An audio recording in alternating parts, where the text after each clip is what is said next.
आज के विशेष में हम बात करेंगे भोपाल की जलियांवाला कांड के बारे में। आज़ादी के लिए संघर्ष कर रहे लोगों को गोलियों से छलनी करने वाले जलियांवाला हत्याकांड की कहानी तो आप सबने सुनी होगी।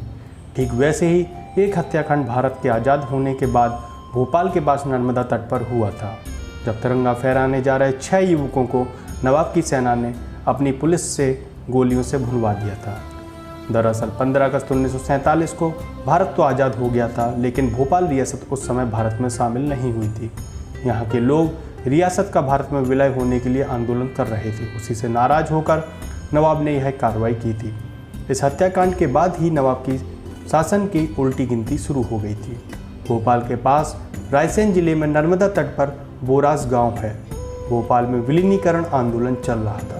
जगह जगह शांतिपूर्वक आंदोलन के जरिए भारत का राष्ट्रीय ध्वज फहराया जा रहा था। बोरास में भी यही किया जाना था।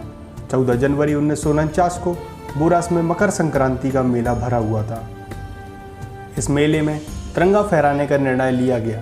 6 युवक तिरंगा फहराने के लिए आए। पुलिस ने पहले उन्हें मना किया, लेकिन वो नहीं माने। पुलिस ने इसकी जानकारी भोपाल पुलिस के डीआईजी और भोपाल के प्रधानमंत्री को दी। उसके कुछ देर बाद ही तिरंगा फहराने जा रहे 6 युवकों को एक एक करके गोली से भून दिया गया। मेले में भगदड़ मच गई और तिरंगा फहराने जा रहे युवक शहीद हो गए। गोली लगने के बाद भी तिरंगा नहीं गिरने दिया। बताया जाता है कि गोली लगने के बाद भी शहीदों ने तिरंगा जमीन पर नहीं गिरने दिया। उस समय प्रकाशित होने वाले अखबार नई राह के मुताबिक 16 वर्षीय धन सिंह जब वंदे मातरम गाते हुए तिरंगा फहराने जा रहे थे तो तत्कालीन थानेदार जाफर ने उसे गीत गाने से मना किया। धन सिंह नहीं माने और तिरंगा फहराने के लिए आगे बढ़े तो उन्हें गोली मार दी गई। धन सिंह के जमीन पर गिरने से पहले मंगल सिंह नामक किसान ने झंडा थाम लिया।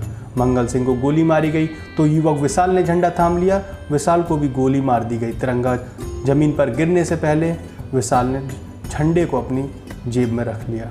तिरंगा झंडा तीनों लोगों के खून से लथपथ हो चुका था। इसके अलावा 3 और लोगों को भी गोली मारी गई। नवाब काल की उल्टी गिनती शुरू हो गई। इस घटना के बाद देश भर में भोपाल के नवाब के खिलाफ विरोध प्रदर्शन हुए। भारत के तत्कालीन गृह मंत्री सरदार वल्लभ भाई पटेल ने मामले में हस्तक्षेप करते हुए अपने सचिव वीपी मेनन को तत्काल भोपाल भेजा और नवाब पर दबाव डाला कि वे अपने प्रधानमंत्री का तुरंत इस्तीफा लें। घटना के बाद स्वतंत्र देश का सपना देख रहे भोपाल के नवाब हमीदुल्ला खां की सत्ता पर पकड़ ढीली होती गई और अंततः उन्होंने भोपाल का भारत में विलय के समझौते पर हस्ताक्षर कर दिए। 1 जून 1949 को भोपाल भारत देश का अंग बन गया और इस हत्याकांड को भोपाल का जलियांवाला हत्याकांड के नाम से जाना गया। तो आज का विशेष बस यहीं तक था। धन्यवाद।